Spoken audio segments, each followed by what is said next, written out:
our guest speaker, who's been sitting here quietly and patiently, and very, very interesting woman. We've been chatting here. She said, Joanna Haver is a retired teacher with 32 years of classroom experience. She began as a teacher of German and Latin at a high school in Casper, Wyoming. I'll have to talk to you about that. I was up there once for something like that. 8 years later, she developed and supervised a remedial reading program for elementary students, many of them identified as limited English proficient, LEP. That should say proficient on the sheets if you're reading along. This was in Avondale in Arizona, and she spent the last 18 years of her career in a Phoenix high school district where she taught German, Latin, reading, and eventually English as a second language, ESL. Joanna has taught in both the German and Japanese school systems, and since retiring from teaching in 1999, she's been an independent education writer and researcher. She recently wrote and published Structured English Immersion, a step-by-step guide for K through 6 teachers and administrators, and she's a columnist in the Scottsdale Republic, which is a section of the Arizona Republic that comes out, I guess, once a week. Well, it actually comes out daily, but her column comes out at various times, and most of her articles that she's written are about education, and since 2000, Joanna has served and continues to serve on every task force concerned with issues involving English language acquisition programs at the Arizona Department of Education. And she's going to tell us about what structured English immersion is, what it means, and why she considers this the best approach for teaching children who are not yet fluent in English. And so in doing so, we're going to hear about the pros and cons of a very hot-button topic of bilingual education. Is it a good thing or not, and why? So with no further ado, I'd like to welcome Joanna Haver.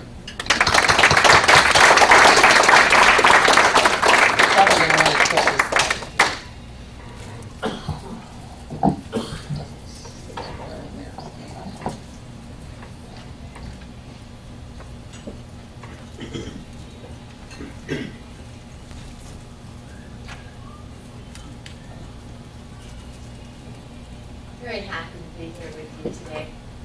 First of all, I would like to explain the difference between bilingual education per se and bilingual education for English learners. I can't understand why anyone would be against bilingual education per se, which is educating children in more than one language, because of course the world is becoming smaller, and I am a very strong advocate of bilingualism and even trilingualism. I myself am fluent in German, and my daughter is fluent in Japanese. However, I don't agree with bilingual education for those children who come to our schools and aren't able to speak English. After really investigating this situation and having experienced it firsthand, my stand is that they're better off being immersed. However, once they've reached proficiency, I believe strongly they should have the opportunity to develop skills in whatever language they choose, whether it's their own native language or another language. In Arizona, it seems feasible that language would be Spanish. And I also believe strongly that children enrolled in our public schools should have the opportunity to learn Spanish from kindergarten on. And so it's important to me that you realize that I am definitely a proponent of bilingualism. I just don't agree with bilingual education as a way to help these English learners. What I'm going to do today, since there's nobody here to represent the side I don't agree with, I'm going to do that, and I'm going to be as fair as I can, but you understand that I approach this with my own bias, as everybody always does. But I'm going to go through how bilingualism developed, or bilingual education developed for English learners, and the rationale behind it. First of all, the Bilingual Education Act of 1968 came along on the heels of the Civil Rights Movement. It was found that children who were from a different culture, spoke a different language, needed some extra help, and that wasn't happening in the schools. And so this law came into being. And from that came Title VII, which funded schools that had high numbers of these students. However, how these children were educated was left pretty much to the individual school district. And some did develop programs where there was native language instruction and others more an immersion. Sometimes it was English only, very strict, only English. And so there wasn't anything really firm in the beginning, but there was the funding and at least something had started. In 1974, a poverty lawyer in San Francisco took the case of Kinney Lau, a Chinese student. And with that, he was also taking on the case of over 1,700 Chinese-speaking children in the San Francisco Unified School District. His point was that these children were being discriminated against because they were being taught in English, a language they did not understand, and they needed to be helped quite a bit. And so this particular case made it all the way to the Supreme Court, and Lau won. And this was a very important decision. And then from that it became law, that you had to provide services for these children entering our schools who did not know English. But then as it goes, some schools did an okay job, others not such a good job, and they tried all these different techniques. And so the United States Commissioner, as he was called then, of Education, Terrell Bell, came up with Lau remedies. And these remedies gave the schools some very definite guidelines as to how to instruct these children, how to identify them when they're ready to be moved out of the identification as English language learners. Well, then it was called limited English proficient. They've changed the terminology just recently. And also, the Lau remedies offered guidelines for training teachers. Now, this was not a law, but it held quite a bit of power because they used them in negotiating consent decrees. When a school wasn't doing enough to help the children, then they would work out a plan with the government. That's a consent decree. And in this case, it was often prescribed that native language instruction be included in that plan, as well as what they call English as a second language classes. So they'd have the English as well as help in their native language. At the same time, starting in 1972, a few of the states mandated that native language instruction be part of this program. The first state was Massachusetts, and then after that, by 1975, California, Texas, Illinois, and New Jersey had followed.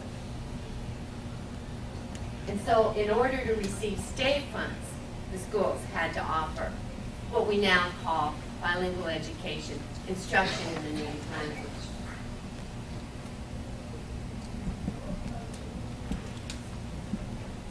At the same time, quite a bit was going on politically. Something developed which was called cultural democracy.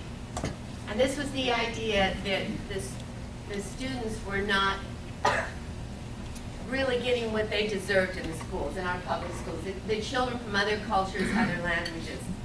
And three of those activists, Alfredo Castaneda, P. Leslie Herold, and Manuel Ramirez III, they wrote a paper concerning this, and I will quote it exactly.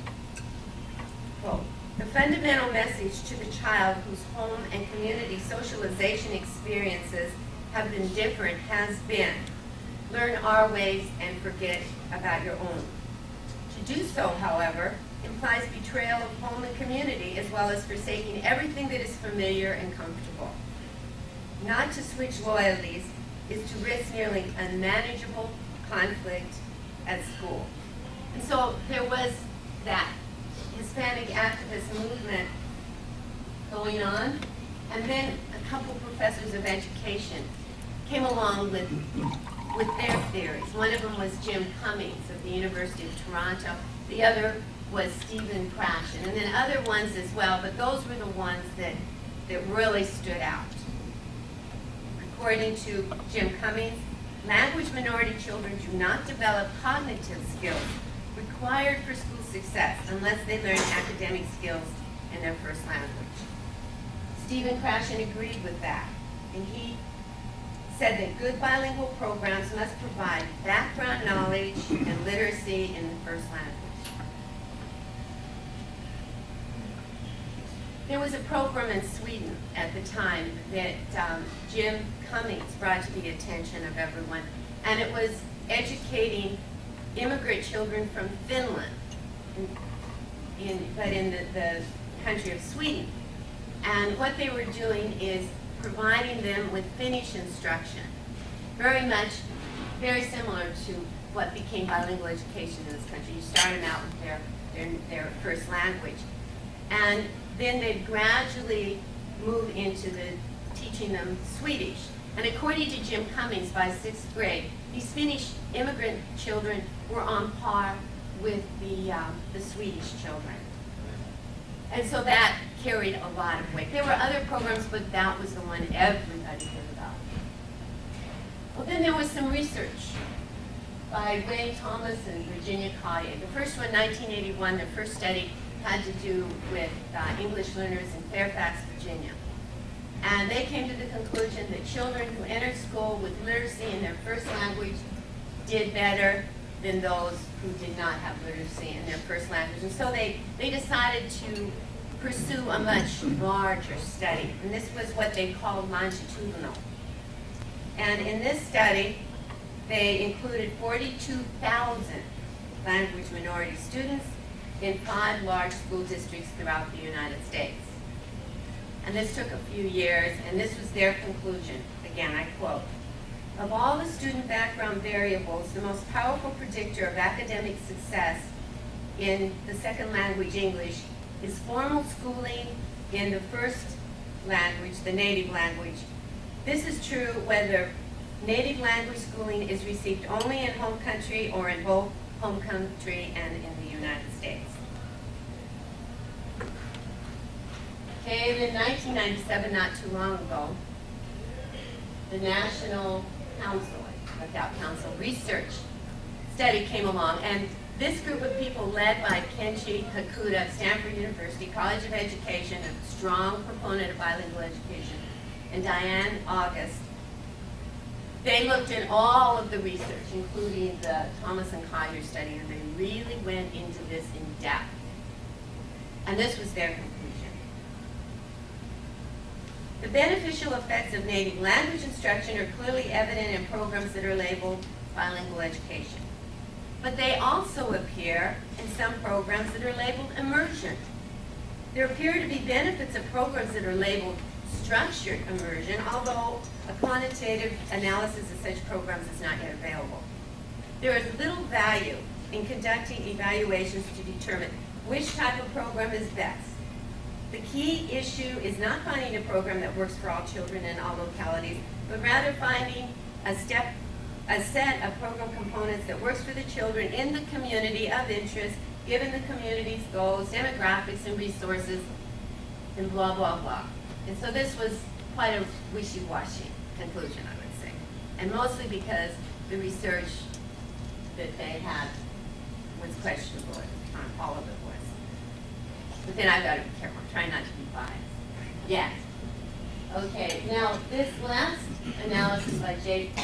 Green was very impressive for that side of the issue. J.P. Green is a conservative researcher, very respected with the Manhattan Institute.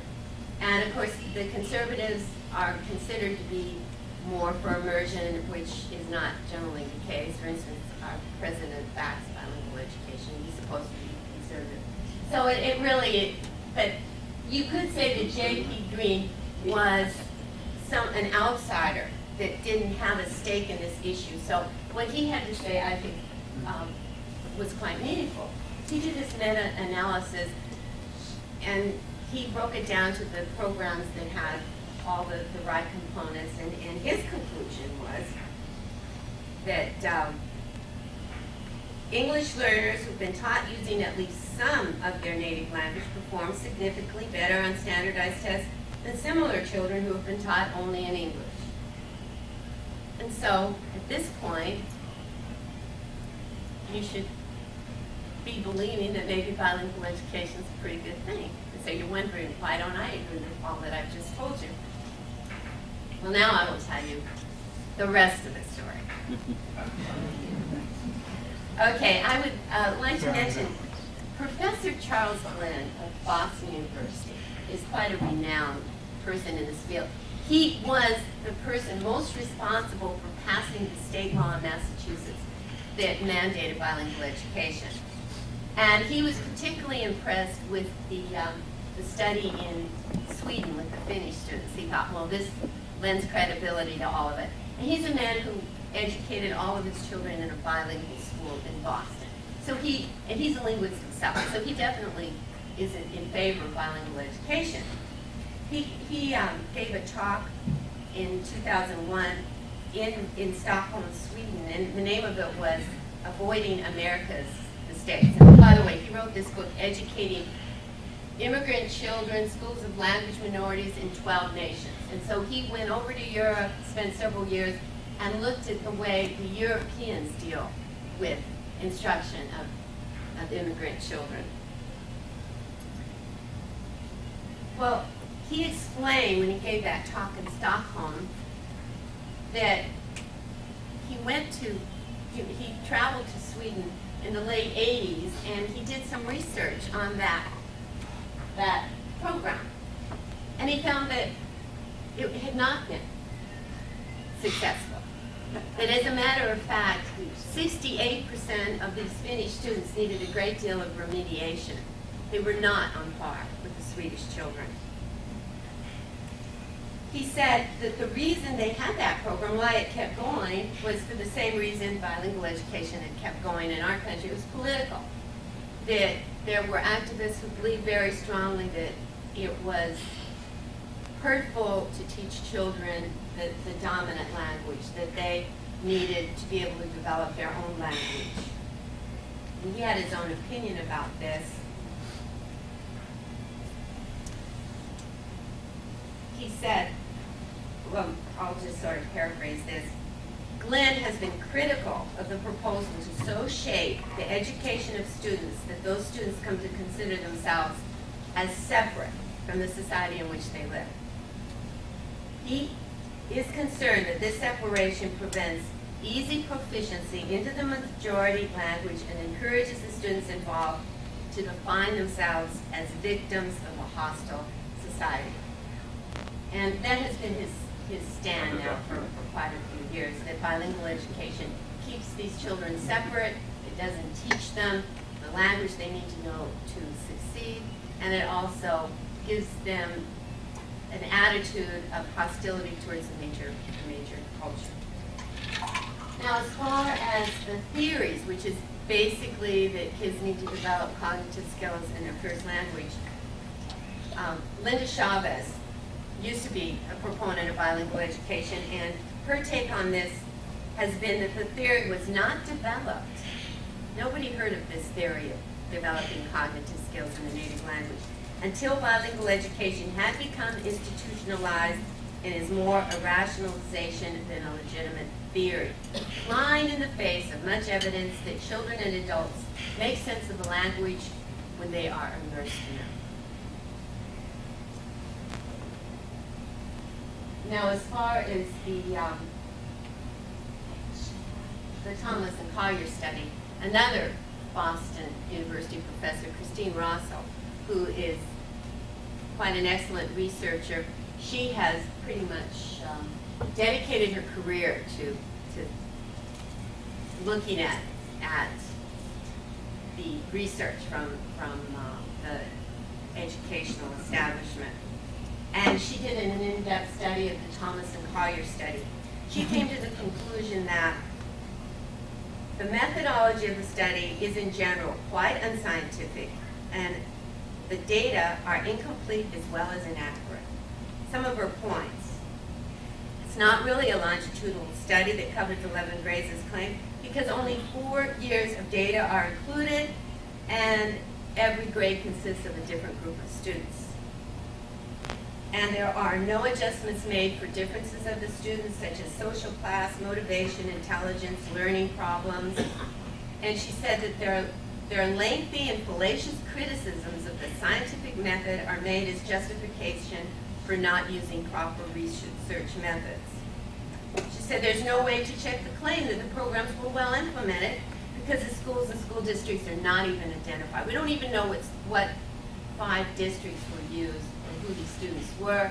A great deal of data was just thrown out, and their excuse was, well, this was not generalizable enough. And so you can't really look at this data. It's absolutely not replicable. Her ending thought on it was that the study's unscientific methodology could have produced misleading results, and that its lack of data sets, quote, a new low in federal grant reporting. Now, as far as the national research study,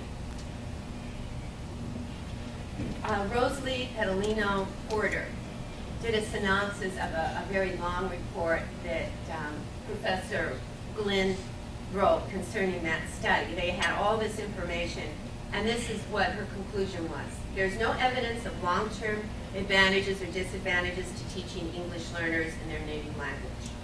Teaching children to read in English first rather than their native language has no negative effects. Emphasizing cultural and ethnic differences is counterproductive in that it leads to stereotyping and reinforcements of the differences between English learners and native speakers. Research does not support the idea that teachers who are themselves members of minority groups are more effective than those who are not. The U.S. Department of Education's management of bilingual education research has been a total failure, wasting hundreds of millions of dollars and using the research agenda for political purposes to justify a program of questionable worth. Research that could have been useful to educators has not been made available to them. This was specifically evidence that English learners did better in reading if they were offered systematic phonics rather than whole language. But the education establishment is very pro whole language, and so they did not give out that information to teachers. Now we have J.P. Green's report. Well, I was really interested in this. I thought, well, now this really has some meat. And so I sent him an email, and he answered me right back. And I asked him a few questions, and I will read to you his response, word for word. Quote, the most important finding from my meta-analysis of bilingual education research is that there is very little decent research out there on the effects of native language instruction. Of the few studies that did meet acceptable criteria, I found that the evidence tended to support the use of some native language during instruction, but the evidence is not clear on how much of that language to use, the method by which students should be taught, or other important details. And I would say that's probably right.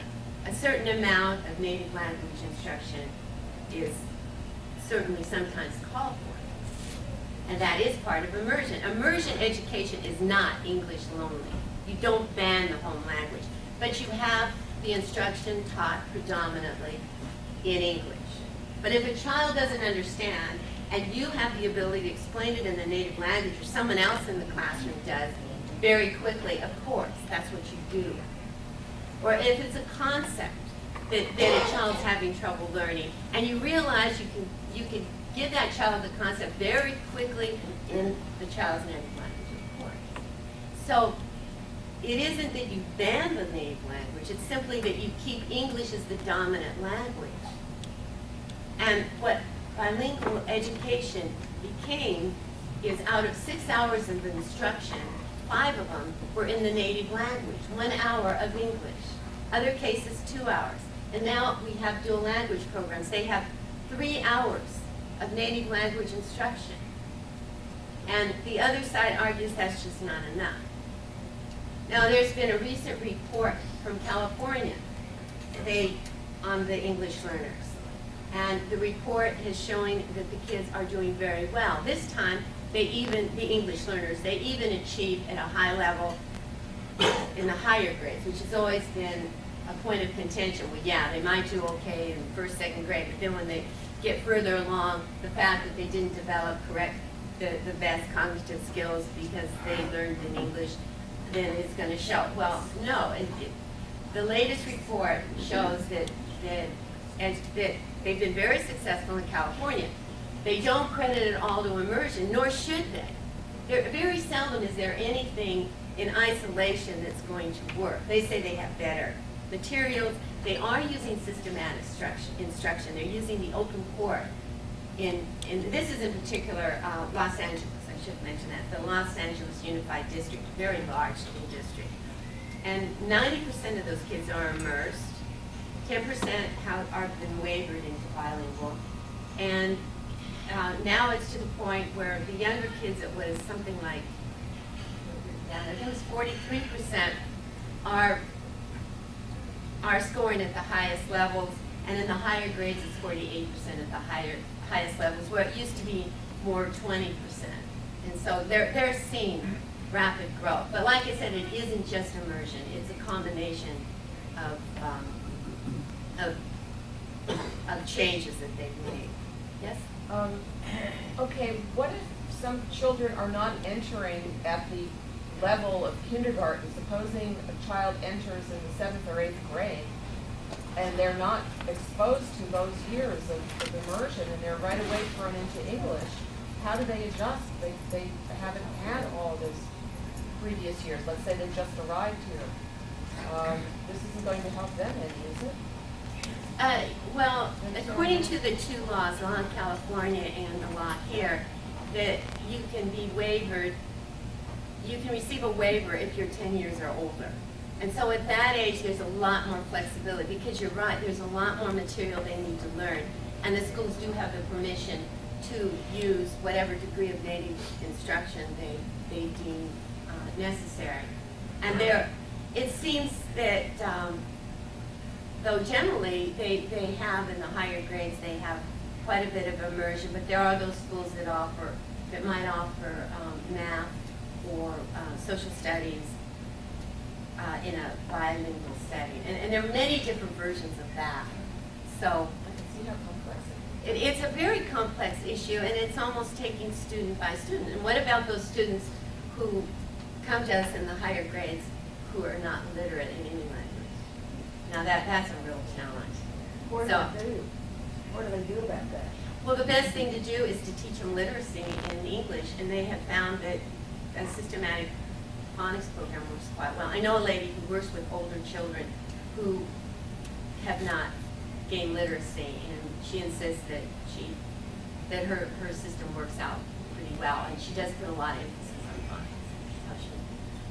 how she does that. But at the same time, you have to be teaching the language, because phonics is learning sounds and combinations of letters, and just that alone is sort of meaningless if you don't know the language. So it takes a lot of thought. There is no simple formula to this, and when people say that there is, then you should question that. There are schools that, Glendale High School, they have quite a good program. One of the things they did is they developed these little dictionaries in every single language, and they have many languages that are represented in that district. And especially for math, where they can look up terms in their native language and find it in English. And so they do, it's a matter of figuring out ways to help them, as many ways as possible. But as far as the classes go, they're immersed. But something important to note, in that particular high school, in fact, that district, no class is bigger than 25. And the teachers are very well trained.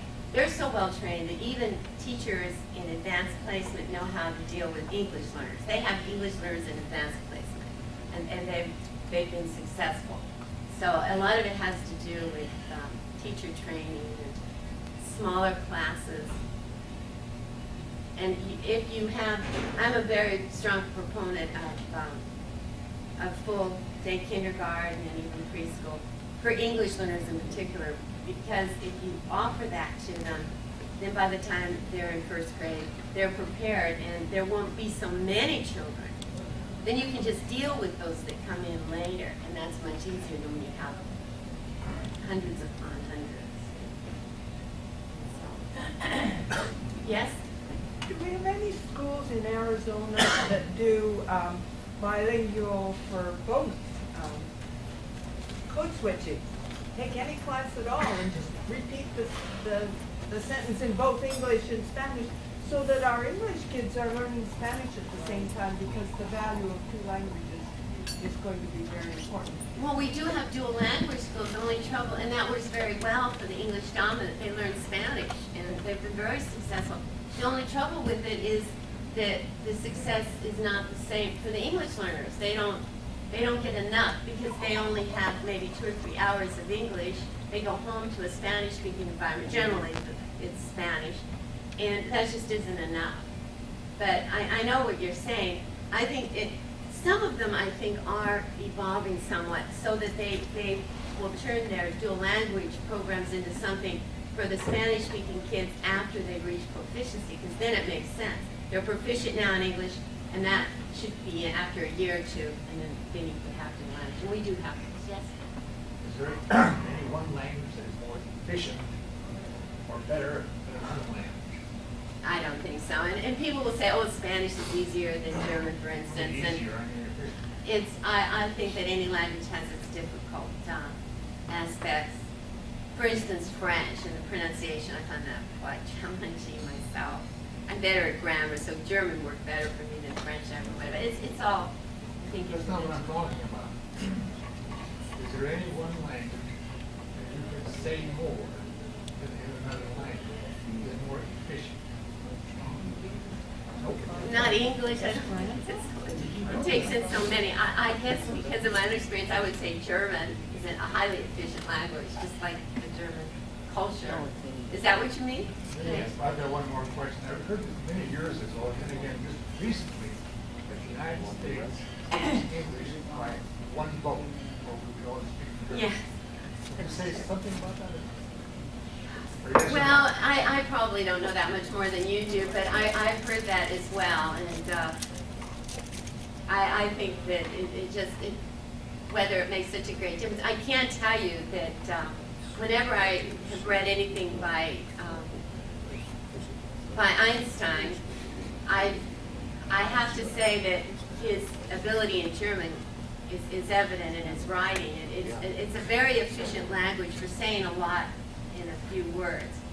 And Albert Einstein did that quite effectively. Some of his essays are just so amazing. And if he hadn't had German as a first language, I doubt if he would have been able to write that well. Yes? Several years ago, I heard an interview with a Spanish author who's well known. I don't remember his name. And he was asked if Shakespeare's plays could have been written in Spanish. He said no. He said perhaps German probably would work well, but not Spanish. He said, well, why? He said there are some phrases you just can't convey the same idea. He said, for instance, the phrase "he shook him off." He said there's no way to say that in Spanish and get the same meaning across. This is a really English kind of thing because it's so descriptive and flexible. It's very interesting. I didn't know that. I can appreciate that. With German, learning German, there are phrases that I find impossible to put into English, and vice versa. Yes? Within the parameters of the debate, does it seem to be somewhat discriminatory against immigrant children from non-Spanish speaking countries? There's a lot of kids that don't speak English, but they don't speak Spanish either. They come from a number of different countries, and we don't have the infrastructure to give those children the same kind of instruction. Well, in a way, they're at a benefit because they haven't been subjected to bilingual education. And many of the children have been in other societies. For instance, I had children who who had lived in Germany for a few years, and that's where they had started their education, and they were from Bosnia. And I even tested them on their German, because someone in the district wanted to make sure that they received credit. And they just knew when they came here they would be expected to learn English. But they were more aggressive than the typical Mexican students. It's a cultural thing. And they just had that attitude. You give me what I want and give it to me now. And I mean, so they got their way. And they did great in Germany, and they did great here, from what I can tell. Whereas with Hispanic children, they tend to be a little bit timid.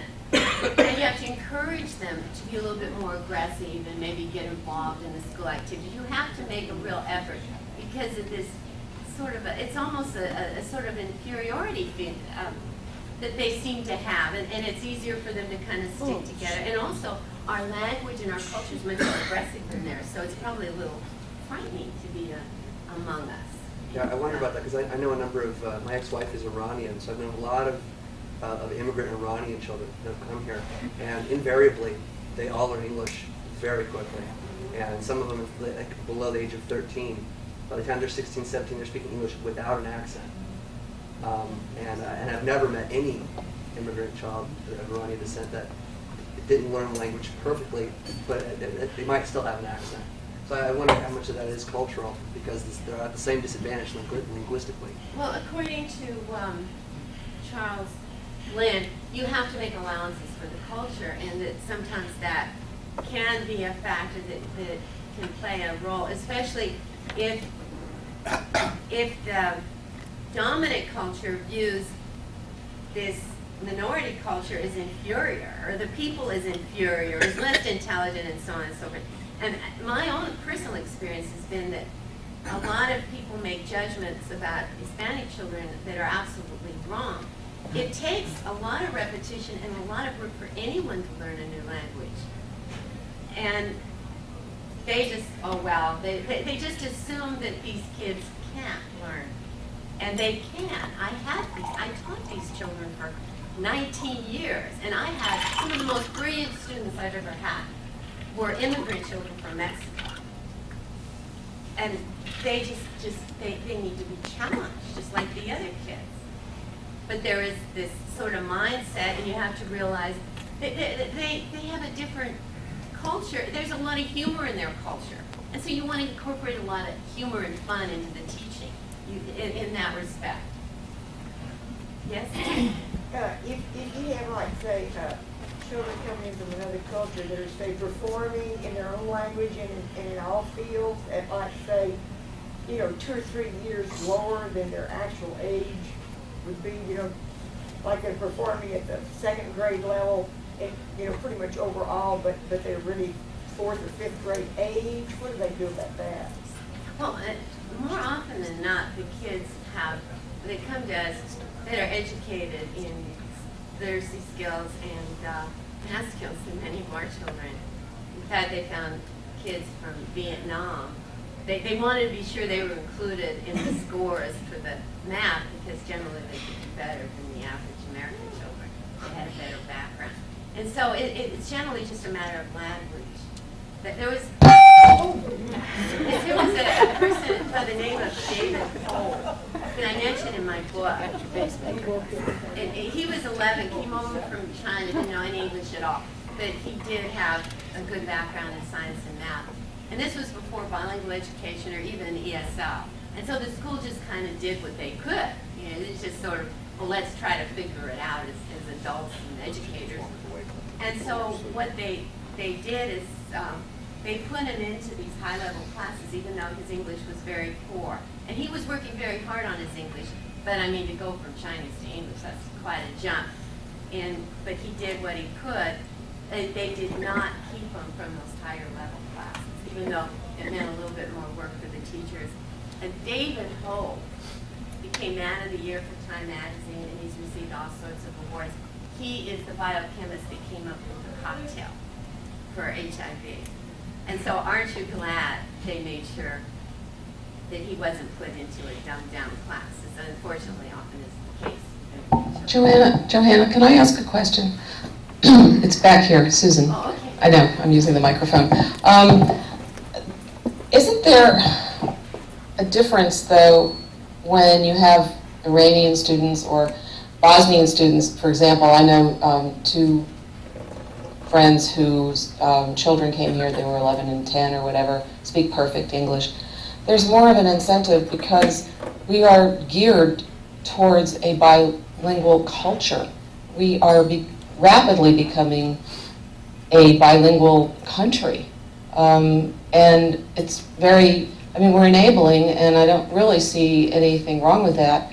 Native Spanish speakers, everything is printed in dual languages, also like French and English in Canada, which is a dual language country. So why are we saying to these people who are rapidly becoming the majority, not the minority, you can't have your native language anymore, you must learn English? I mean, we did that when immigrants came over on the boat from Europe and whatnot, and everybody had to blend into the melting pot. But what we have now is a bilingual culture, and we're trying to take that, are we trying to take that away and say, no, you can't have that, or what are we doing here? Well, that's where there are certain people, there are a certain number of people on my side who are of that mindset, unfortunately. The only reason that I believe the way I do, and the proponents, the people who initiated the initiative to get rid of bilingual education, they're all Hispanics, they're all bilingual themselves. They all agree with me. It's what they want is an educational sound system. And once those children are proficient in English, and they're developing a test that will be more reasonable than we've had in the past. We had 3 different tests that were all different, and they held the students to too high a performance level. They had to score well above the English dominant children to be mainstream, which is ridiculous, but that was the case. Because then you get more money. Now I'm saying that's their motivation. I don't know, but it seems that was their motivation. The more kids you identify, the more money you get, and so on and so forth. But what I'm saying is, to do it correctly, once the kids are proficient in English, then they should be taught to read in their first language, absolutely. And I think all of Arizona children should have a good education in Spanish. I have a cousin that, thank you, in the late 60s went to Germany, to Berlin to do a television show. And she was so well received, she decided to stay there and perform. So she enrolled at a university to take German. She didn't speak German at all. And she also lived with a family that spoke no English. So she was immersed in this culture and the language. Because of that, she was able to start performing and dealing with Germans in a year. She said that the problem with trying to speak in both languages is you're always trying to translate, and it's too cumbersome, and it just hinders you to learn the new language. So she, I think, is a good case for the immersion kind of learning. It has to become automatic.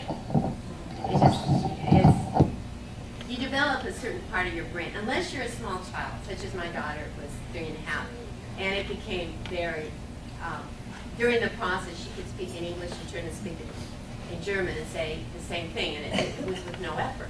And I was amazed by this. It was because of her age. After the age of 6, then you start separating the parts of your brain, and it becomes a little bit more work to be going from one language to the other. I find it much easier to stay in one language or the other. I don't like to be mixing it. It's too confusing, and it hurts that I can't do that. But you stay in one and you go that way. It's an interesting process. But I never would have. I don't believe you can become proficient in a language without going through immersion. I also believe you have to learn a certain amount of grammar to ever speak that language with correctness, and I have that in my book. Yes. Do students who learn a second language dream in their native language or a second language? I think as you become fluent, you dream in both. You become a bilingual dreamer. Yeah, with my daughter, it was funny. We arrived in Germany. She was 3.5, and it was in August. And then we were invited to join these Americans on Thanksgiving Day, which They didn't. It was like the weekend after Thanksgiving. They don't accept that. They don't celebrate Thanksgiving in Germany, of course. And they were amazed. My daughter's dolls were all bilingual by this point. They spoke a little German, a little English, and they were just. And the wives of some of these teachers were very proud that they had not learned German, and they were not going to learn German. And I thought, this is pretty pathetic. Here's this little child learning German, and these grown-ups who are thinking there's something to be admirable about not learning. I kind of stayed away from the Americans. I'd like to address the provincialism that I hear here with Spanish as a second language. Nothing wrong with that, but an enforced second language in the classroom. My daughter teaches reading in high school on the south side of Chicago, and in her class she has children whose other language is one of 32 languages. There is no way that we can progress in this country unless we have a common language, whatever it may be. But it must be one common language with which we can all communicate. Yeah, Don't leave out the other nations of the world. You do need to have a common language, and you do need to have a common grammar on that too. I find that if you allow all these different forms of English and not say, well, there is a standard English, there's a lot of misunderstanding, and that ends up with bridges that don't stand up. People need to have the same language to communicate in all areas, and as you said, yes. What's the prognosis for a universal language for the planet? I don't know. I think people have talked about that for a long time. English is pretty international. That would be called the computer. Yeah, there was that Esperanto, and anyone who studied language can read that very easily. But it is a very boring language. It has no declensions. It has very regular verb tenses. It's kind of amazing because as a language teacher, I would think that that would be a positive, that it didn't have any of these difficult aspects that languages usually have. But it makes it a very boring language. But wouldn't peace be better? Wouldn't peace be better? Wouldn't being bored, wouldn't it be worth being bored if you could have peace? When you consider the divorce rate of, most people who marry know the same language, and I don't think I kind of like the variance. I think when you have a lot of different cultures and languages, you can get solutions from one group for another group. And for instance, when I was in Japan for 2 years, at first I was aghast at how strict the schools were. And I felt I was in another century.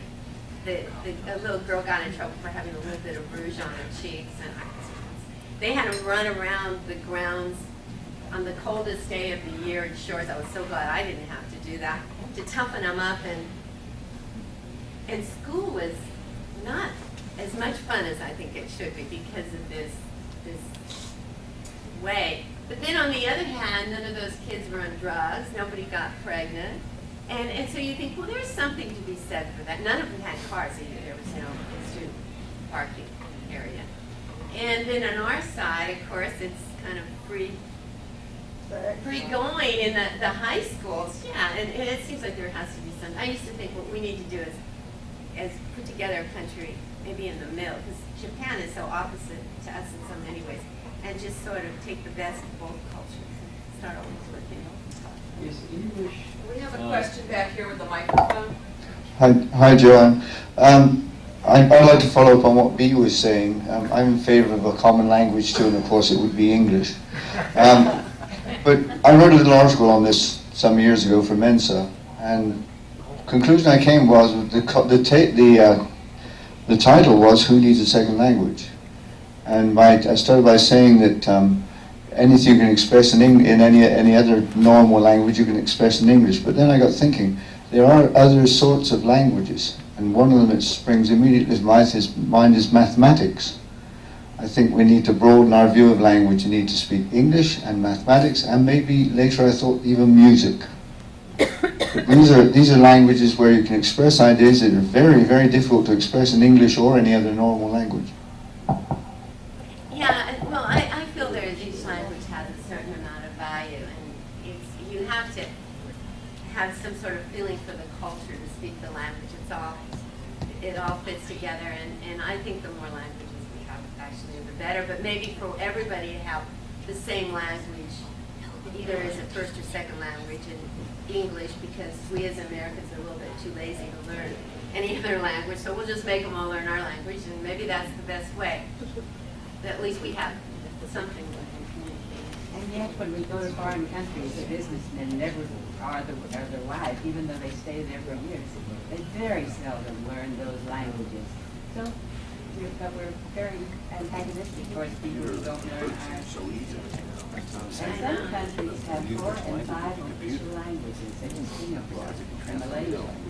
So they should do it in these tiny little poor countries. Yeah, well, that's something that we should look at. And I think part of the reason that we have trouble teaching these second language learners is that so few people have learned a second language themselves who are teaching these children, and they don't understand. They really don't get it.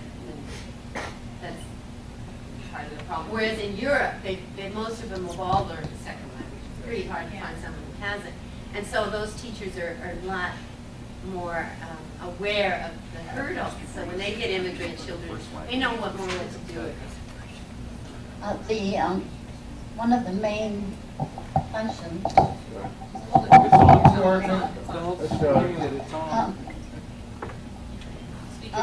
Mr. Horn, who is now the state superintendent of public instruction, that one of his main emphasis when he was running for that, and that he swore that he was going to emphasize, was English first.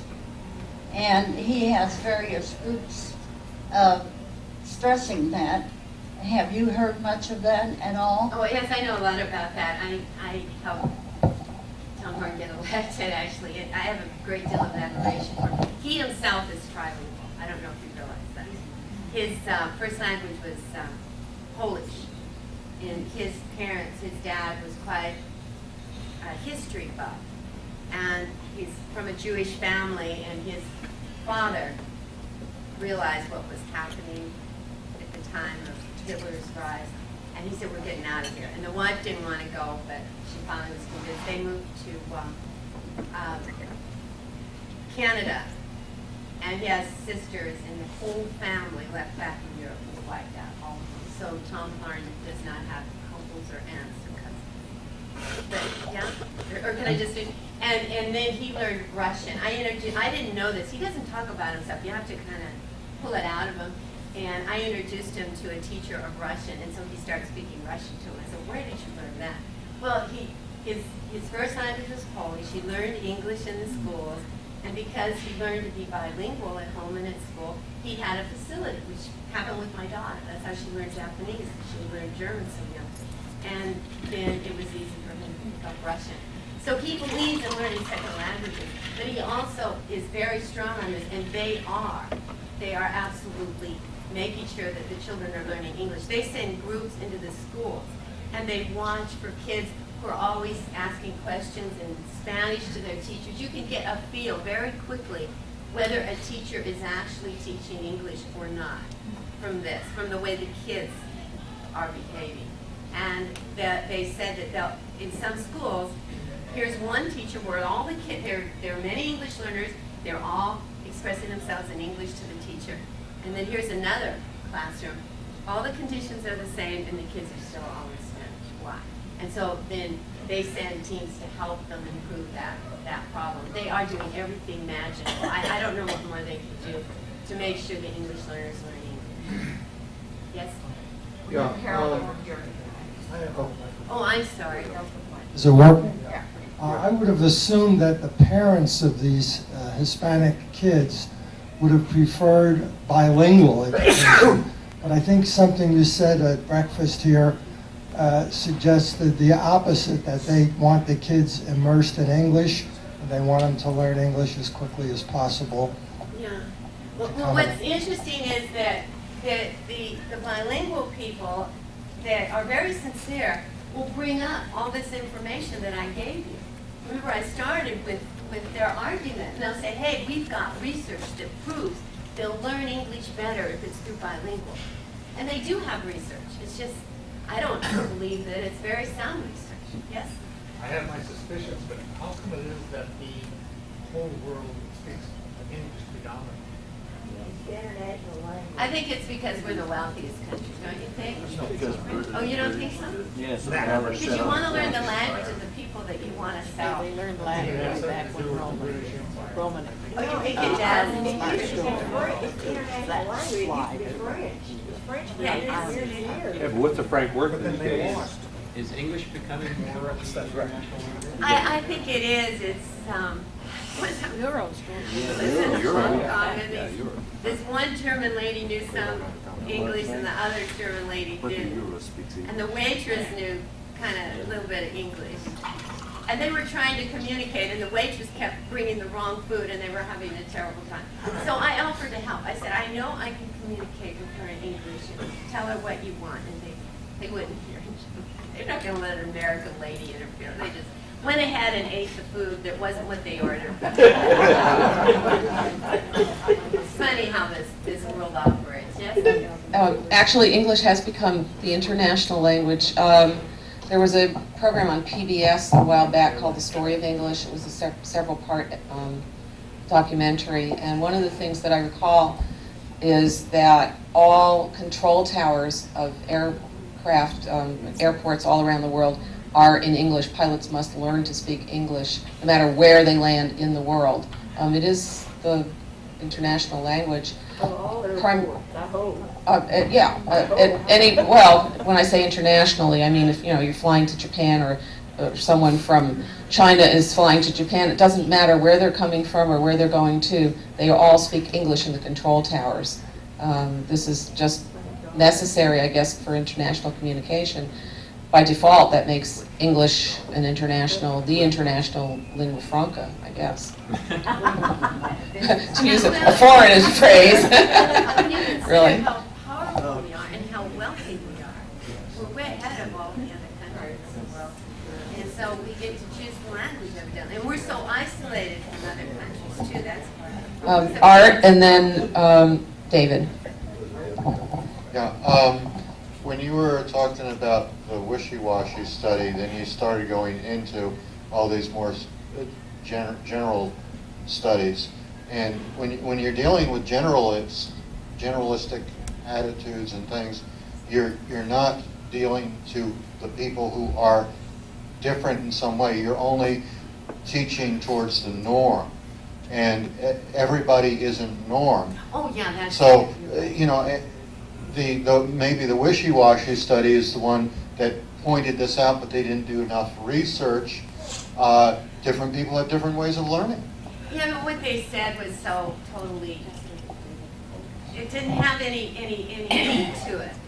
And I think when they were supposed to come up with some real meat, some very specifics. They could say, well, in such and such a situation, this is the best focus. But anybody could have written that without even having looked at the studies. It was too general. But I think you're right. You have to make adaptations.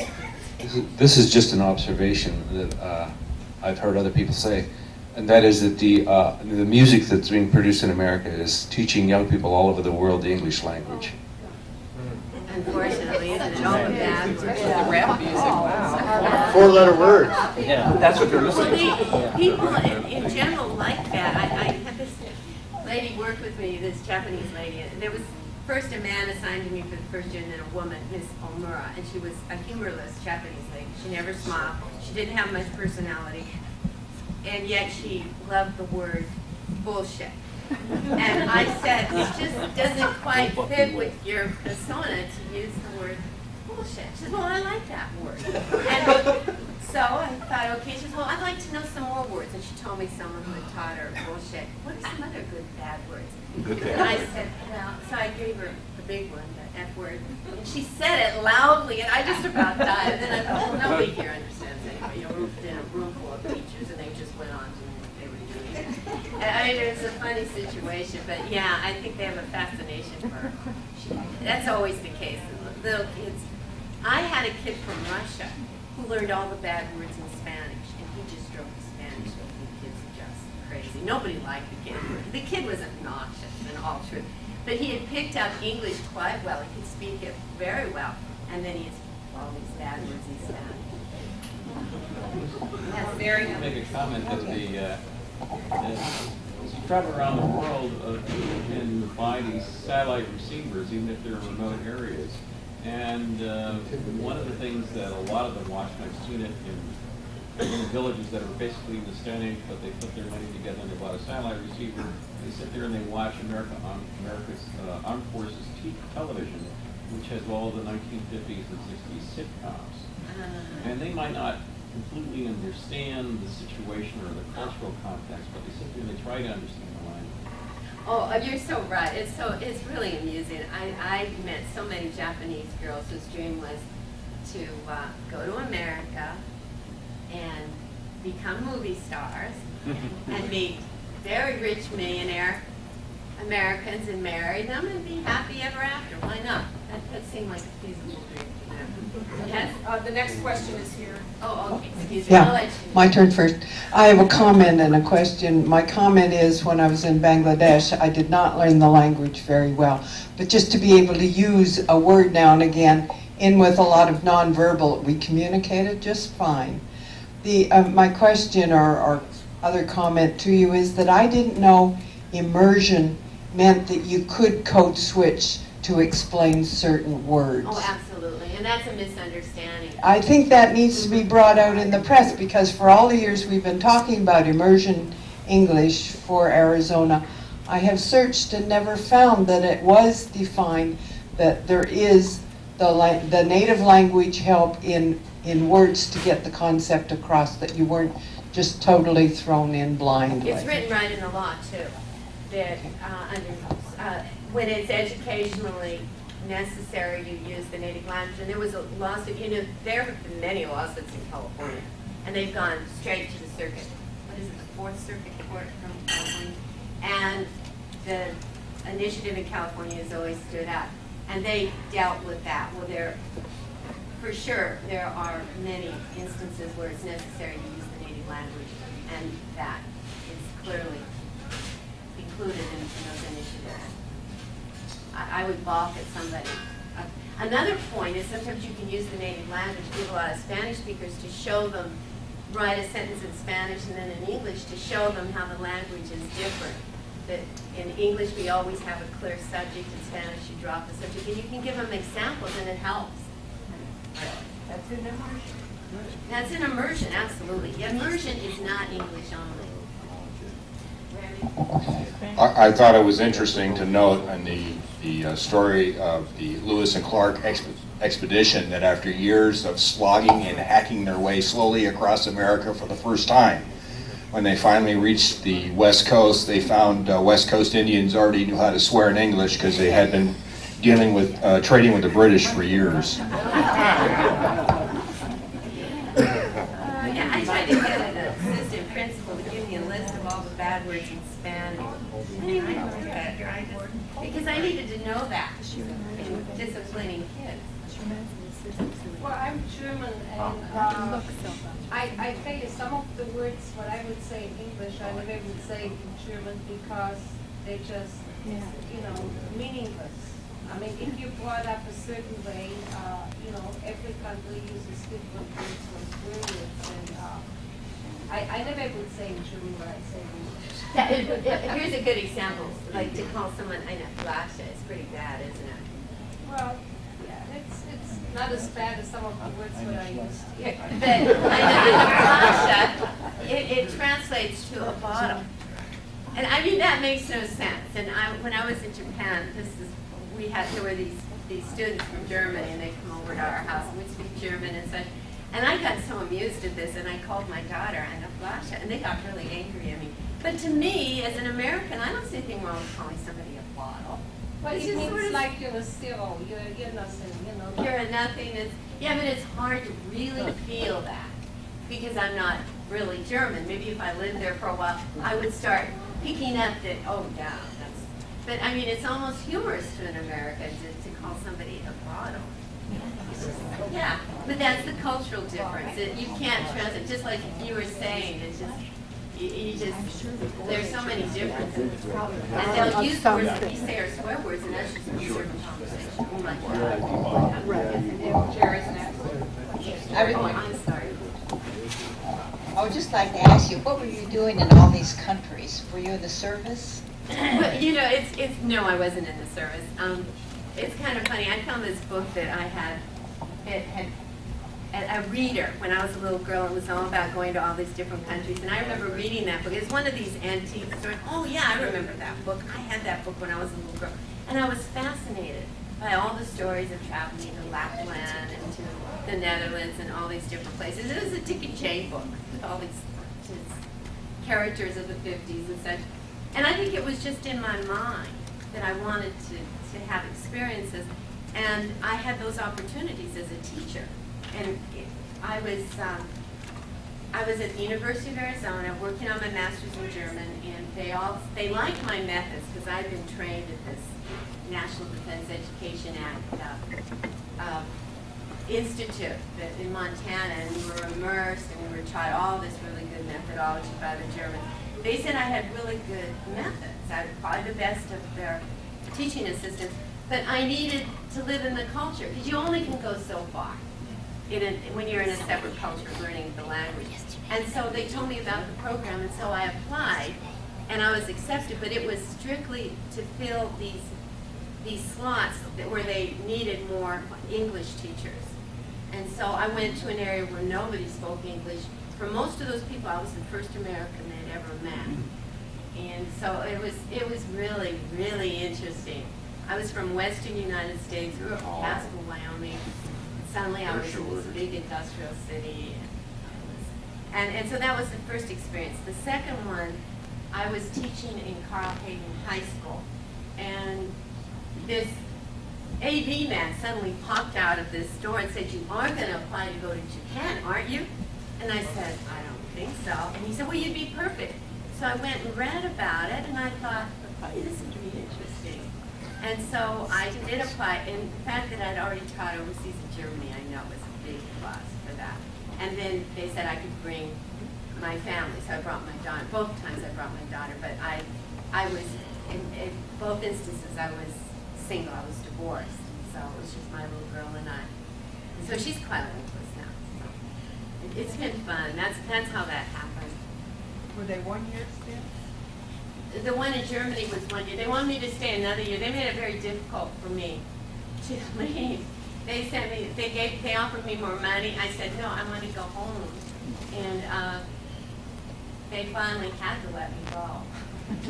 It was hard getting out of Germany, and it was a difficult year for me. I just wasn't used to having to make such adjustments. My mother said I was never the same. I've been a much more mild-mannered person. I've become more aggressive.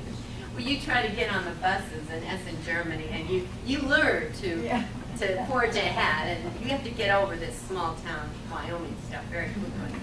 So, and in Japan, it was so different because you feel like you're in some kind of pink cloud because everybody's so polite, and it's just, I was spoiled rotten for 2 years by the Japanese.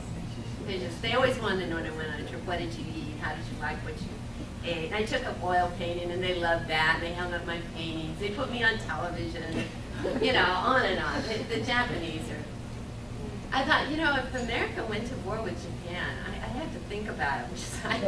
What side you'd be on? I really enjoy myself. We have a question over here. My daughter has been teaching her 18-month-old child to sign. He's perfectly normal, but he does very well at that, and actually is progressing faster than his language. Isn't that something? Yeah, she's a special ed teacher.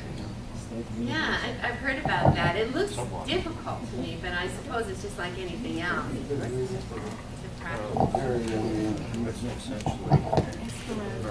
There's something different about the part of the brain that uses signing also, and not just that they can teach it to chimpanzees, but I know that my mother recently suffered a stroke, and they said that people that sign do not lose their language ability because they can still sign if it's not in that portion of the brain that affects language.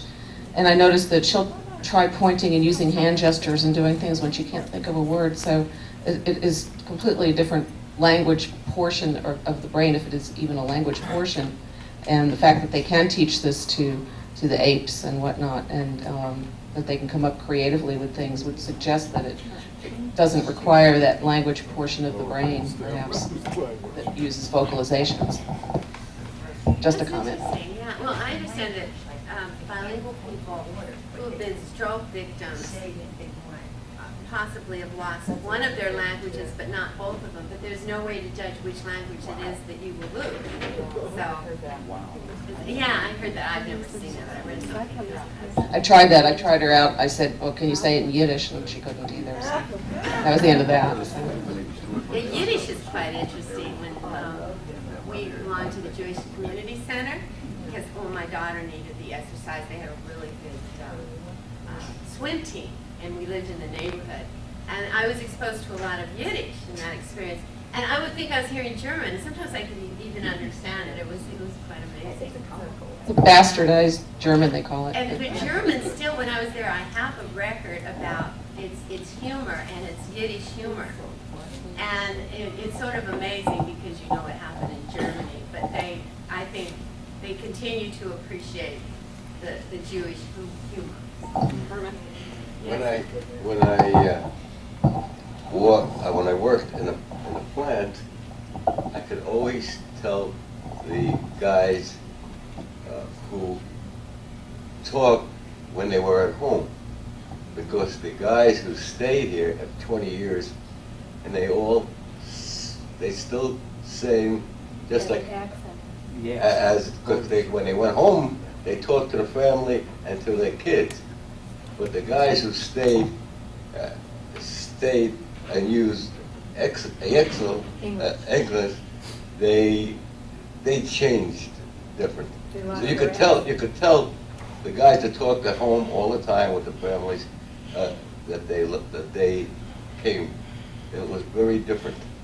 The ones you can tell, the ones with more practice in speaking English. The guys that talked, but when they talked at home, you could always tell it was different.